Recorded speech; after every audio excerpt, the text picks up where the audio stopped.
Once you have successfully activated your digital main key or have accepted a shared digital key, you can use your compatible iPhone to securely lock, unlock, and even start your BMW. To unlock your BMW with a digital key, hold the upper back of your iPhone near the driver's door handle. You do not need to unlock your device or open the My BMW app.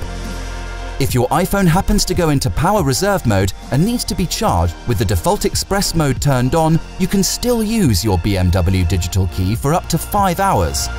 To start the engine of your BMW, simply place your iPhone in the smartphone tray of your vehicle and press the Start/Stop button. Continue watching our how-to series to get the most out of your BMW.